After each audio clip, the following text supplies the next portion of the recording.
Thank you for joining the Judaism Demystified podcast. In your book titled Final Judgment and the Dead in Medieval Jewish Thought, you provide a convincing and thorough examination on the book Sefer Hasidim, authored by Rabbi Yehuda HaHasid. Before going into the content of your critiques, how important was and is Sefer Hasidim in terms of its influence on Jewish culture? Who was Rabbi Yehuda HaHasid? How accepted was his book at the time? And lastly, how did it influence Ashkenazi Jewry? Do we still feel the influence of its book today? Well, thank you so much for inviting me. I'm honored to be here. Sefer Hasidim is actually an anonymous book, and the purported author is Rabbi Yehuda HaHasid. This is a dispute among scholars. Certainly the ideology behind the book, and that's something that I argue in my book, something that only Rabbi Yehuda HaHasid could have written, although there are passages that could have been additions by other people. In other words, the way the book is structured, it's written with little individual paragraphs. They were joined together at certain points in time to form manuscripts. So we can't say that every single passage is the work of Yehuda HaHasid, but the salient features of the book and the ideology of the group was definitely Rabbi Yehuda HaHasid, and that's what I argue in my book. Who was Rabbi Yehuda HaHasid? He was the main figure, the seminal figure behind the Hasidei Ashkenaz. The Hasidei Ashkenaz was a small group of German Jews living in the 12th to 13th century, and he envisioned a radical, very extreme social religious program for what he intended for all Jewry, but he had actually a very small following during his lifetime. And he lived in the, we don't know exactly when he was born, but he lived in the 12th century and he died 1217. He was born in Speyer. His father, Reb Shmuel HaChassid, Reb Samuel the Pious, is considered the first of the movement, of the group. And then the family moved to Regensburg. Scholars say the end of the 12th century. Others argue a little bit earlier. And most of his active life was in Regensburg. And his main Talmud, his main student was Rebbe Eliezer of Worms, the author of the Rokeach. So these are the three central figures of the Hasidei Ashkenaz: Reb Samuel the Pious, his father; Reb Judah the Pious is the main figure, and the main student was Rebbe Eliezer of Worms. And the main doctrines that they put forth was something called, firstly, the Ritzon HaBorei. Rabbi Yehuda HaHasid said that in addition to the revealed law that we have, both Torah Shebechtav, the written law, and Torah Sheba'al Peh, the oral law, there existed an entire other realm of what he termed the will of the Creator, Ritzon HaBorei, that people didn't know. And only the Hasid Chacham, the pietist master, intuited what this will was. And Sefer Hasidim was written with the intent to tell people what this hidden will of God is. And it involved many chumrot, many stringencies of law, many peculiarities of behavior, a very pietistic kind of behavior. They weren't allowed to look at women. They were to be very cautious about every single aspect of their lives. They had to maximize their physical suffering in this world and minimize their pleasures of this world. So they had a very intense religious program. And the Hasid Chacham was the only one who knew it. And yet, Jews were going to be held culpable if they did not follow the Ritzon HaBorei. And often he speaks about the dreaded punishment after death. That the reason why I'm telling you all this in my Sefer Hasidim is so that you are naki me'akadosh baruch hu, so that you are clean from God, so that you don't shelo yikarei ladin, you won't be called to judgment. And in the book, he brings many examples in the Torah and in contemporary German life about ways in which people are held responsible for laws and behaviors and feelings and thoughts that they might never know. So this was a very controversial and very hard program to adopt. and mostly the Jews of his time did not adopt it. But there was a following. There were some that were considered Hasidei Ashkenaz that did follow his guidelines and his prescriptions. So that was one part of his ideology, his whole realm of law and custom and behavior that was on the radical extreme side. They had a doctrine of prayer, which was different than our doctrine in the sense that he speaks of kavana, intent in davening, but this kind of intent is not the meaning of the words or establishing a connection with the Creator. Rather, it's mystical. The Hasidei Ashkenaz were heirs to a very rich mystical tradition that they claimed stemmed from Babylonia, was brought through northern Italy, and came to Germany through the Kalanomite family, a very aristocratic and good lineage, sort of blue bloods of Ashkenaz. And until that point, it was held secretly, but already his student, Rabbi Elazar of Worms, publicizes this mystical doctrine that they had.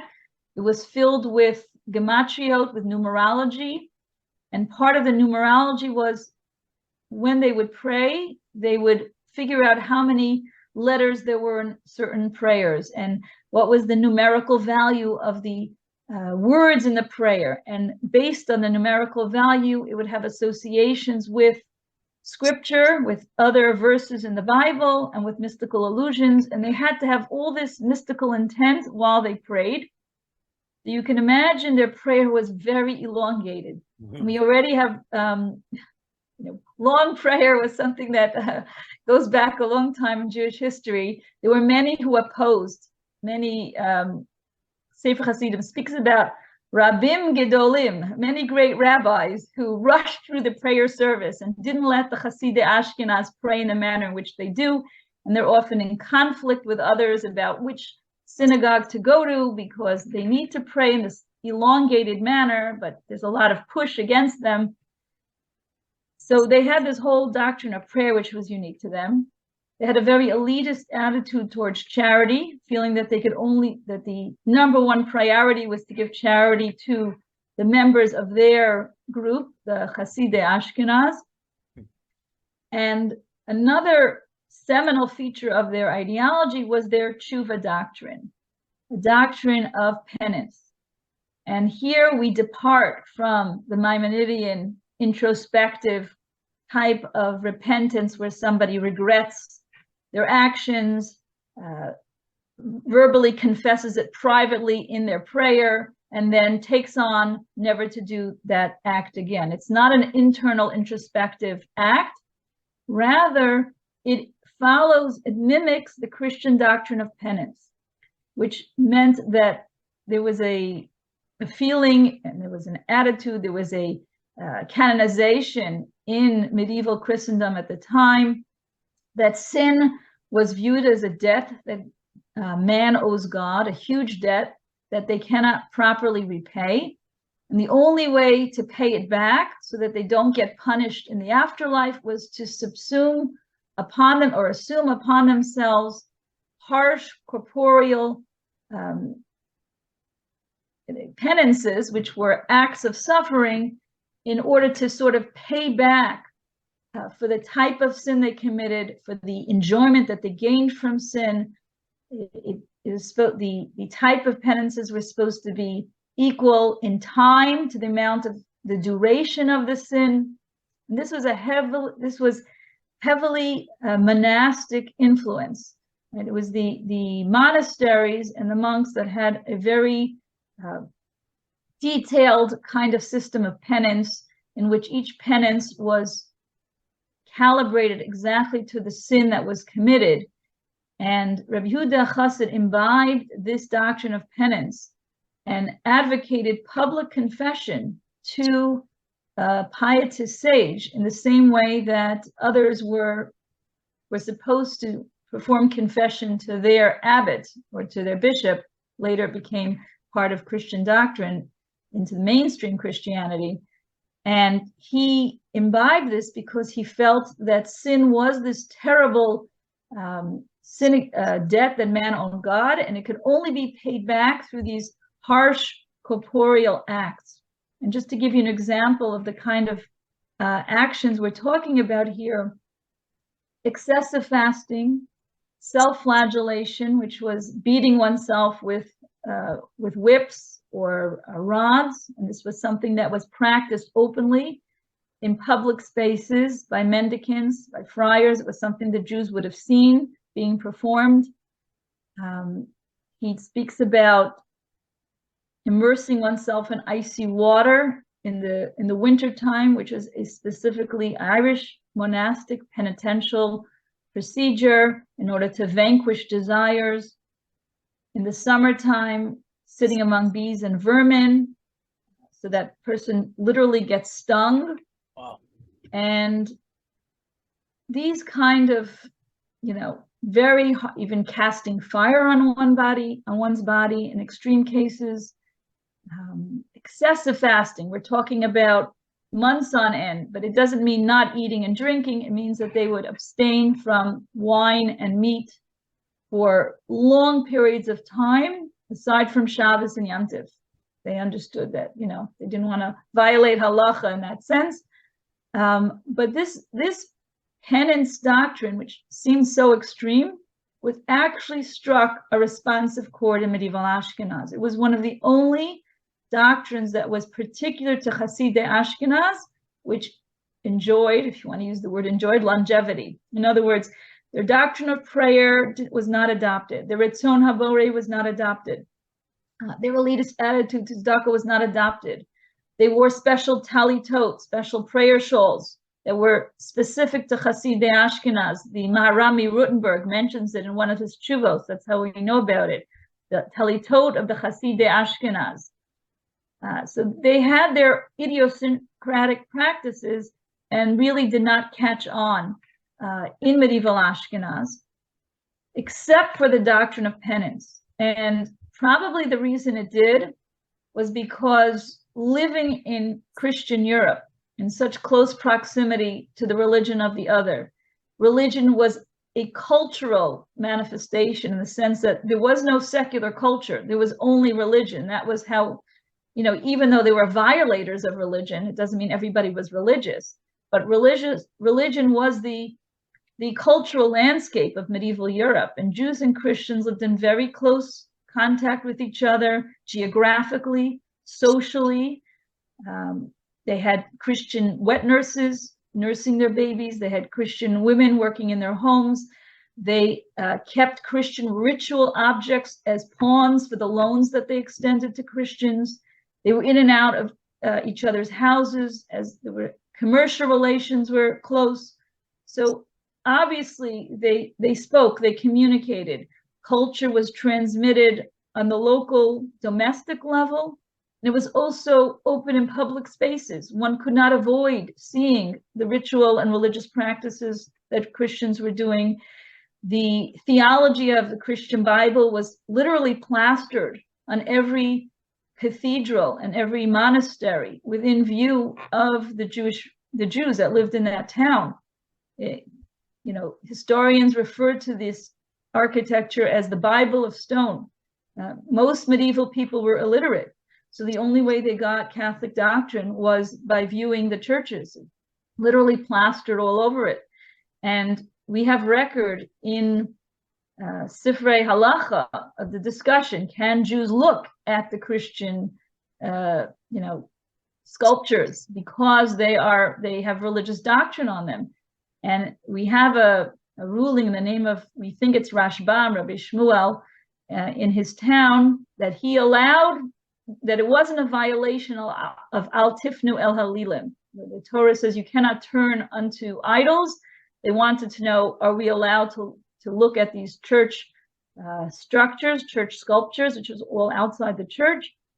And Rabbi Shmuel rules that it is not a violation, which means that Jews were aware of it, Jews saw it, and it was inescapable.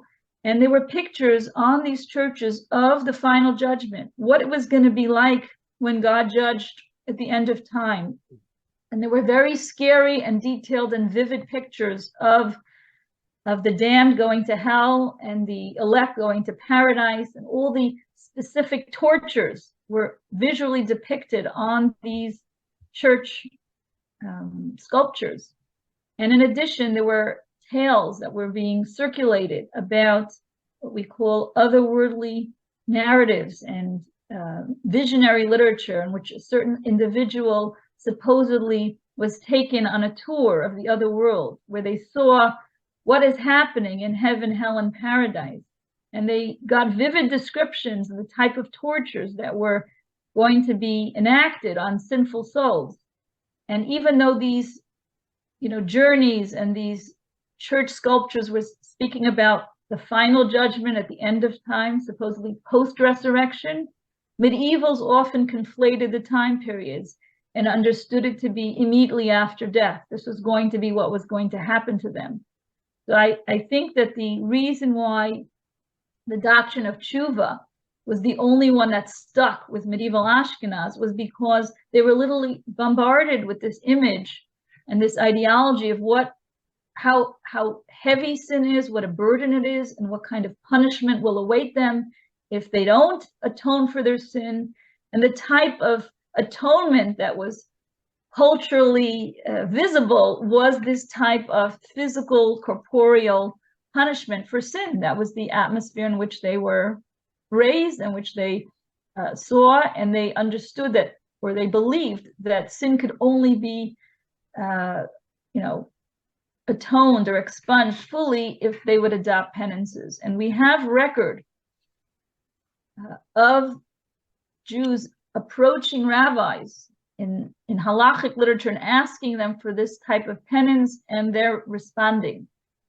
The Hasidic Ashkenaz themselves produced what's called penitential tracts, in which they itemize each sin to be committed and the type of appropriate penance that matches that sin.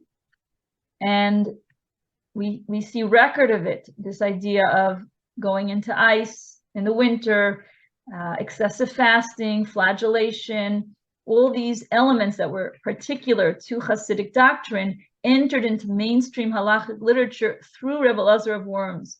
He appended to his halachic work, the Sefer Rokeach, Hilchos Tshuva. And his Hilchos Tshuva reflect Rabbi Yehuda HaHasid's doctrine of tshuva and entered mainstream literature in that way.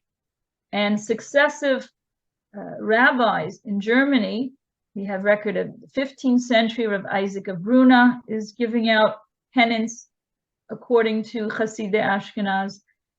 When the Jews are expelled from Germany in the long 15th century into the early 16th century, they take it with them to Eastern Europe, the Maharam Milublin. We have record of him meting out this kind of Ashkenazi penance. And it goes all the way, continues until about the 18th century.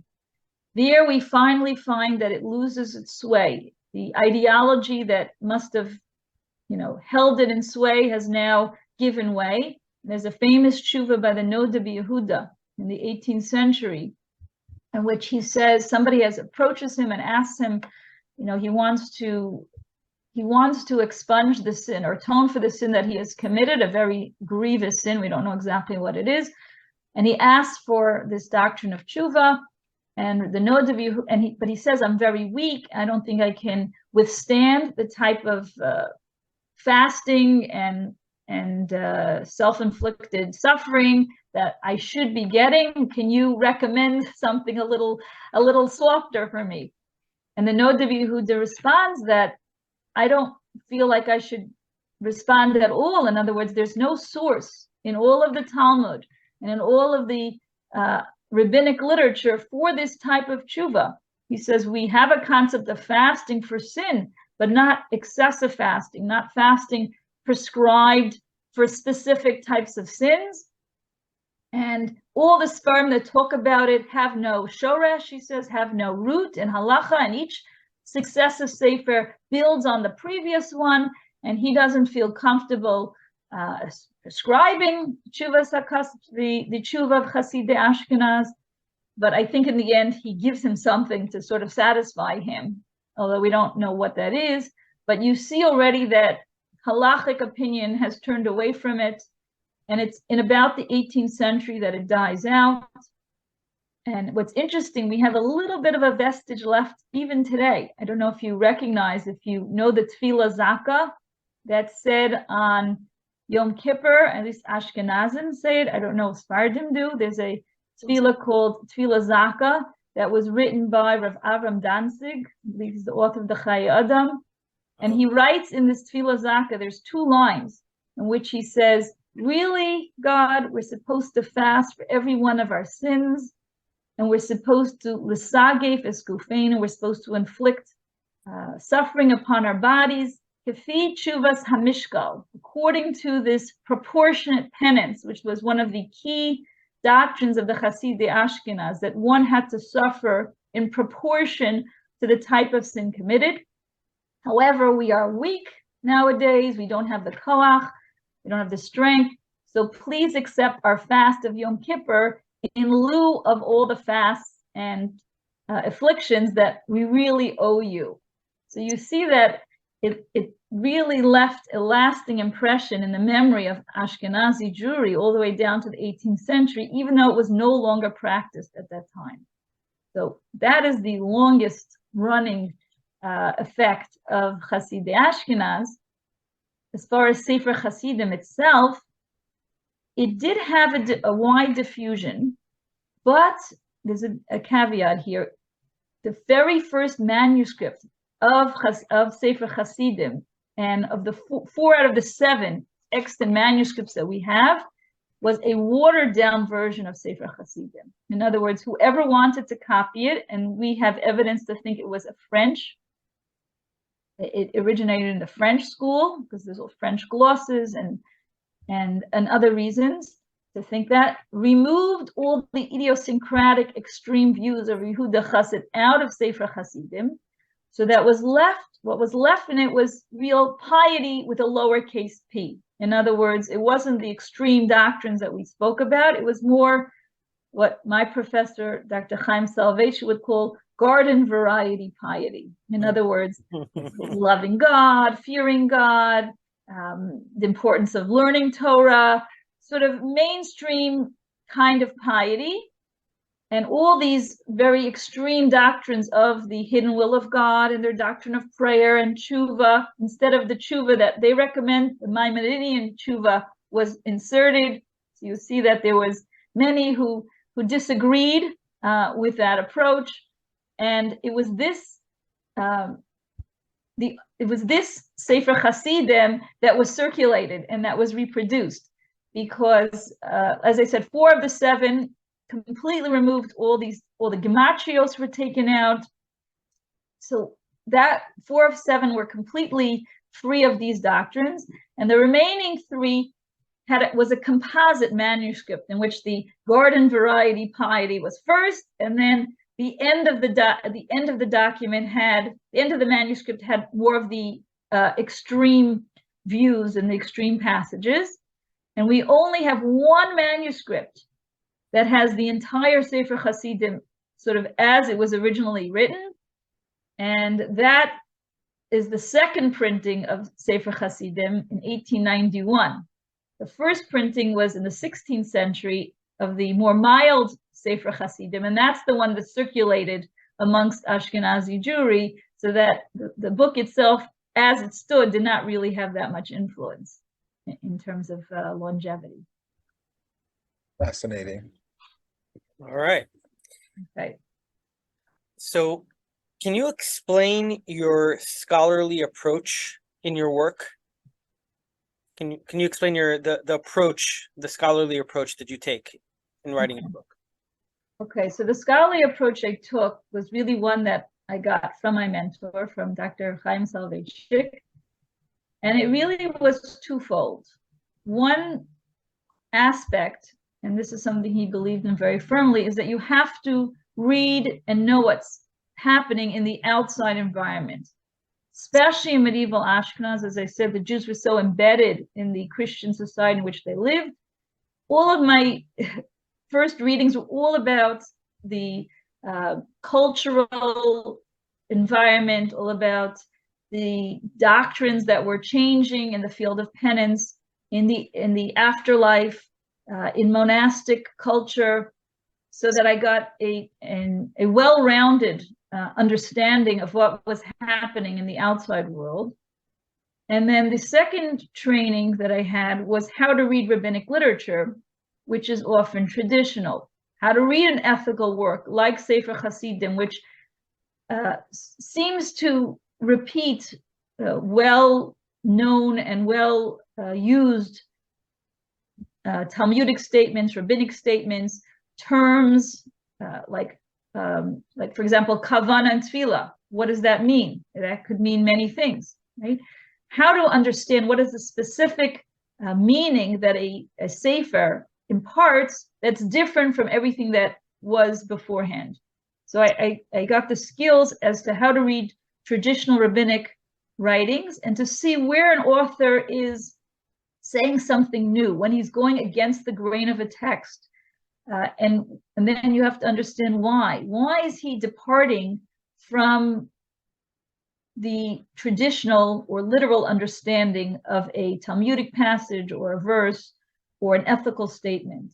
And part of what I do in my work is I noticed that when it came to the realm of the dead, there were ghost tales in Sefer Hasidim. There were fascinating stories about people who came back from the other world and told about their suffering or their delights in the afterlife. This seemed to me something that I had never seen before. I never heard about before in all of my knowledge of Jewish learning and Jewish education. So the ghost tales intrigued me. Where are these stories of the returning dead that come to report about their fate in the afterlife coming from? And when I read in the larger literature of what was happening in Germany and medieval Christendom, not just Germany at the time, it was actually what was called by one historian the invasion of the ghosts. There were many ghost tales that were circulating amongst, from amongst ordinary people. Some of them originated with ordinary people and were adopted by the clergy, and others vice versa, but they were circulating in the environment. And people were coming back and telling about their state of the soul in the afterlife. And these were part of what was called exempla literature. Exempla are tales with a moral lesson attached to it. And there were literally thousands of these exempla that were being circulated, that were being said out loud in public spaces in the vernacular. So Jews would have had access to them. And in fact, the exempla that are told in Sefer Hasidim have parallels in these Christian stories. And in two occasions, Rabbi Yehuda HaHasid tells you that this is about a non-Jew. So it's clear that he's aware of these stories. And what he does with them is he adapts them for his moral agenda. In other words, he creates the moral lesson of the story based on what he wants to communicate to his readers.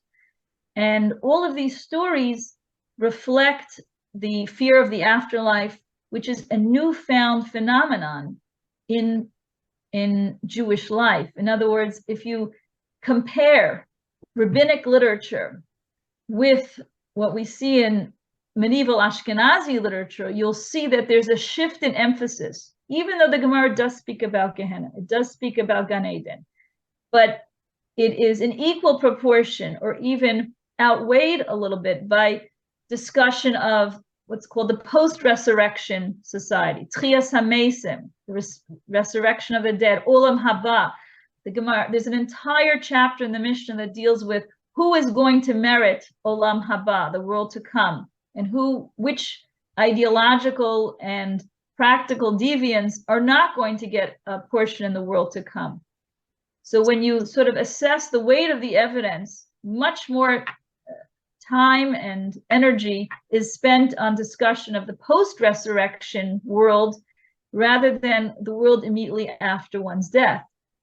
And there are many terms like Lasid Lavo, the future, or Olam Haba, which shift in meaning, which are ambiguous. You can't really tell from the context, are we referring to the period immediately after death, or are we referring to the collective fate of the Jewish people at the end of time?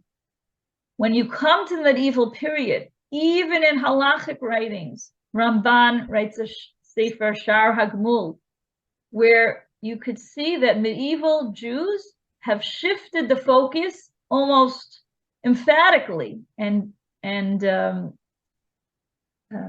determinately in favor of the period after death. And that was also part of a broader change in society in which death became understood not just as the collective fate of all the faithful, but this idea of the individual afterlife and the individual life and individual fate after death, the fate of the soul after death. And this was something that intrigued and occupied the minds of all medievals, Jews and Christians, so that you see it's reflected in these tales of the returning dead that I research and that I analyze. And when I do that not just in the immediate setting of Christianity, but I also compare it with the Tosafot. How did the Tosafot view the same traditional texts that the Hasidei Ashkenaz are viewing? So I contrast it with contemporary opinion. And the picture that I saw at the end, sort of, if you look at everything in total, was there was this bifurcation. Medieval Ashkenazi Jewry imbibed a lot of cultural lessons and cultural ideas from medieval Christendom. Fear of the dead. We'll talk about the sinful dead, the holy dead, certain beliefs that they too imbibed, this concern with the immediate fate of the soul after death.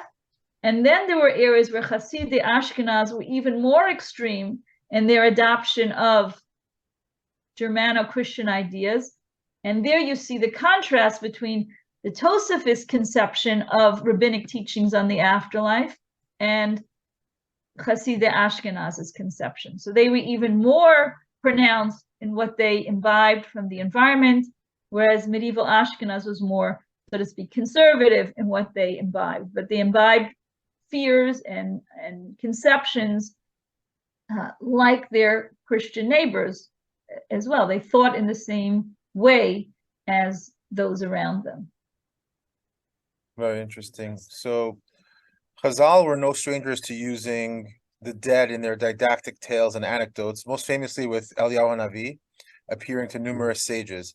However, in Sefer Hasidim, this phenomenon takes on a whole new meaning and dimension. What are the differences between the Talmud and Sefer Hasidim in their portrayal of the dead appearing to the living? And what have you discovered are the reasons for these differences? Okay. So the Talmud records mostly great figures, holy figures that come back from the dead. For example, Eliyahu HaNavi features in more than 12 incidents within the Talmud. Now, technically, Eliyahu HaNavi didn't die. The Navi says that he was taken up in a chariot of fire alive. But if he would appear in the time of the Mishnah or the Gemara, then clearly they would have perceived him as a dead person, right? Because he hasn't reappeared after being taken to heaven. So the reaction that one would have upon seeing Eliyahu HaNavi would be equal to the reaction one sees when one sees the dead. And in almost all the cases, or I could say all the cases in which Eliyahu HaNavi presents himself to a living sage in the Talmud, there is no fear elicited. Eliyahu HaNavi comes to instruct. He tells Rav Yossi certain halachos that he didn't know, certain laws. You can't pray in the ruins. You have to pray a short prayer. It's the very first, one of the first pages in the Gemara and Brachos, this encounter Eliyahu HaNavi. And it's a very cordial encounter. He's not, he's grateful for Eliyahu's counsel. And he appears to many other sages, and it's the same reaction. He comes to edify, he comes to save, he comes to advise. In one case, he comes to protect somebody. And this is despite the fact that Eliyahu HaNavi is a pretty zealous, strong personality, a Navi. And yet when he comes back after the dead, from the dead, he's he appears as sort of a gentle soul. He's not giving criticism or rebuke. But we also find Rabbi Yehuda HaNasid, Rabbi Judah the Prince, the redactor of the Mishnah. There's a famous passage in Kesubos in which he returns every Friday night to sit at his place of study and to sleep in his bed. And his maid is not startled at all by his presence. And the only reason his visitation ceases because she tells a neighbor, and then it would be embarrassing for other holy sages who can't come back to this world, so his visitation ceased. But there's no mention of fear, in his appearance. There's one mention in a certain passage in which they bring a certain halachic figure to be buried, and a column of fire raises up, and that's the source of fear, is because the fire appears, but not because of the dead person that speaks in that narrative. Then we have a few incidents in the Talmud of ordinary people who go to the Chatzar HaMavis, who go to this courtyard of death, perhaps it's the cemetery, and they go to speak to deceased either relatives or people that they had a relationship with. For example, a person named Zeiri goes to the Chatzar HaMavis to speak to his landlady who's deceased, to find out where rent money is placed. A certain Shmuel goes to find out from his father where money kept for tzedakah for the orphans is placed. And in all these cases, again, there's no fear, even though the dead talk to them. In one case, they can see the dead, and they're always helping the living solve the problem that they have. Okay. By contrast, when you open the pages of Sefer Hasidim, you meet an entirely different world. Anyone who is in contact with the dead is terrified. Sefer Hasidim gives advice what to do when one is confronted with a dead person, and this dead person can change forms at will. He can appear as an animal, he can appear as a beast, he can appear as a cat, he can appear as a human, and he says what you should do is you should invoke the name of God in an oath, which is a very serious sin in the pietist canon. You never take God's name lightly. So it shows you the kind of trepidation that one felt when one was confronted with a ghost. And if a person is afraid to do that, says the author of Sefer Hasidim, then he should supplicate before the ghost, he should pray before the ghost and pray before God that he should not do him any harm. So it's a terrifying experience in which he's afraid that the ghost is going to harm him. And many passages speak about the same thing. If a shade, the demon, appears to somebody, and similar ways are suggested in terms of warding off their harm, to show you that they were viewed equally as dangerous. And Rabbi Yehuda HaHasid even tells you, how do you distinguish between a shade and a dead person? How do you know which is this body, because they appeared bodily, the body of a dead person, and what is really a shade? And this fear of the dead is something that we find in many of the stories of Sefer Hasidim. And we find that it was even in the halachic literature of the time. For example, we have a compilation of legal rulings and customs of Rav Shalom of Neustadt in Austria, in which there was a conjuration. We have a text of an oath that was administered as part of a funeral ceremony, done with the minyan, with a quorum of males, in which they made the deceased swear not to harm the living with body, spirit, or soul, and that it bound the deceased to stay in his grave until the resurrection, otherwise sanctions would occur to him. And this oath was to be pronounced in Hebrew and in the language that the dead was familiar with when he was alive. So it was to make sure he would not leave his grave and harm the living. We have also in Germany, 1.5 centuries after Sefer Hasidim, the Maharil is recorded as pronouncing a similar oath over a grave. Wow. That the dead should not wander, he shouldn't harm any Jew or Jewess, again, to be recited in Hebrew and in the language the dead is familiar with. And what underlies this fear of the dead coming back to life and harming the living is a Germanic belief, meaning it's pre-Christian, of what's called the dangerous dead. The dangerous dead were either those who were evil during their lifetimes, criminals, murderers, enemies, or people who experience an untimely death, those who died prematurely, died in childbirth, were killed, suicides, anyone or didn't get a proper burial. The belief was they would return and harm the living. And this was a sort of instinctive belief that was passed on through centuries in this environment in which the Jews found themselves, and they imbibed this fear of the dangerous dead. And we have evidence in the Machzor Vitri, a Jewish Ashkenazi customary, which records the customs of the time. And you could see how the belief changed from a fear of Shedim to a fear of the dangerous dead. There's a prayer called the Magen Avos, which is said at the end of the prayer service Friday night. And the Gemara in Psachim cites the reason Mishum Sakana, because of danger. They're afraid people will come late to synagogue and they'll be left alone in the synagogue. And therefore they extended this prayer so that the others would stay with them when the latecomers would finish their prayer. And the reason that's cited in Talmud is because this demon called Igras Bas Machalas had free reign to harm people, along with her 180,000 Malachei Chabala, these angels of destruction.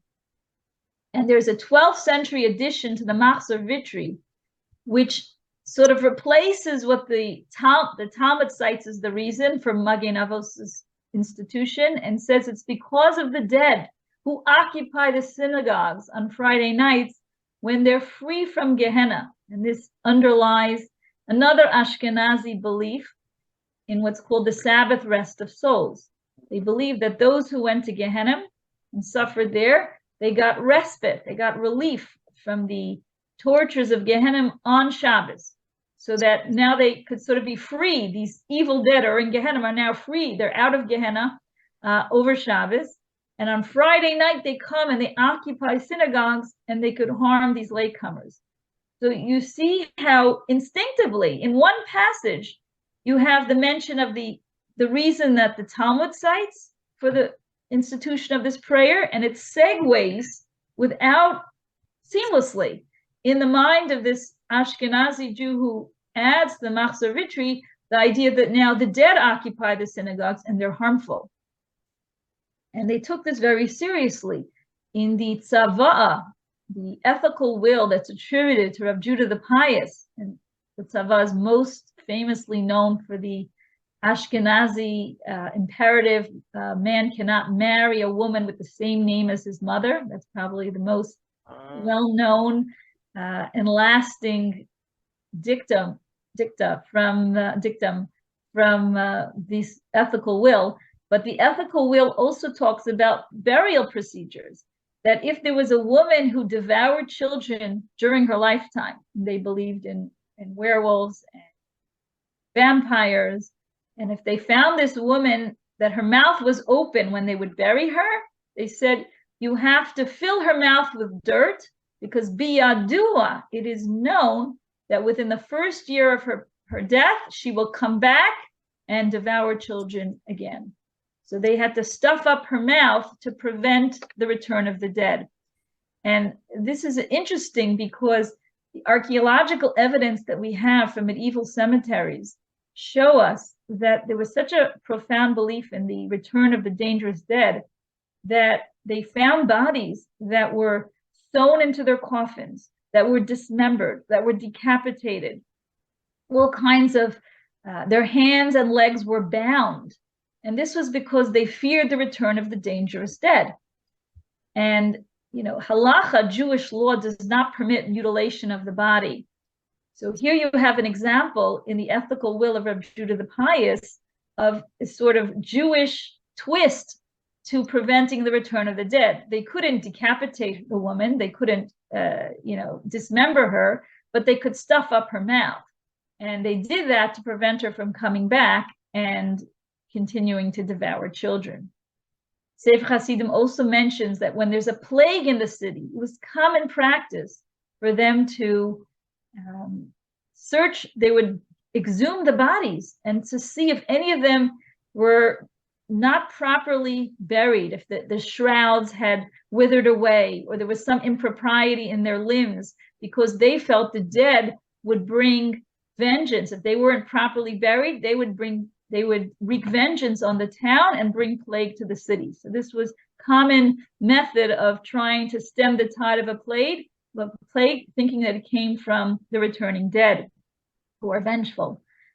We have a mention in the Sefer Leket Yosher, again, of a rabbi in a customary of Wiener Neustadt, which is in Austria, that women who died in childbirth and priests were buried in whole coffins, as opposed to coffins that had the bottom plank removed. Normally, the Jewish burial wants the body to touch the earth, so that in fulfillment of you come from the dust, you return to dust.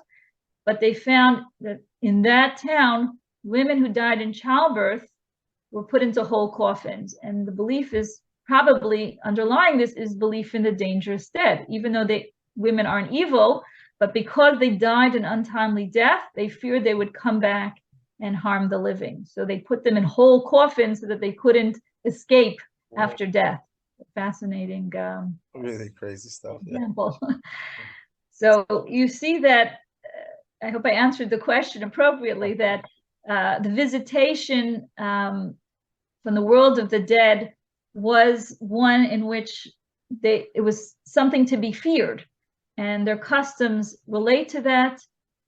Even when they tell of exempla that sort of have a standardized form, by the 13th century, these stories were retold so many times that the details were left out. And the first line in almost every exemplum is when a dead person appears, he says, "Do not fear." That's sort of the standard line. And you can even see it in Shakespeare's Hamlet, by the way, when the ghost of Hamlet appears. The first thing they said is they're afraid. They want to cross themselves, which was the way that they protect themselves from harm from the dead. So this is a very long-lasting belief in medieval Europe, down to the time of Shakespeare, that people still were afraid of the dead. Fascinating. And in Ashkenazi world, it sort of flowered itself. It flourished. It grew. It took on different proportions, in that people were afraid of the summoning of the dead. If a dead person appeared to you in a dream, it meant that they might be calling you to die, and you had to out loud, you had to say, "I don't want to die. I don't want to join you." It was forbidden to hold the hands of the dead. It was forbidden to kiss the dead. People did not want to occupy themselves with making shrouds, because anything associated with the dead might be an invitation to death. Sefer Hasidim reports, to its chagrin, that people at the time, Talmidei Chachamim, were not studying Masechet Moed Katan, which deals with Avelos, with the laws of mourning, because they were afraid that if you voluntarily study the laws of mourning, that's an invitation to death.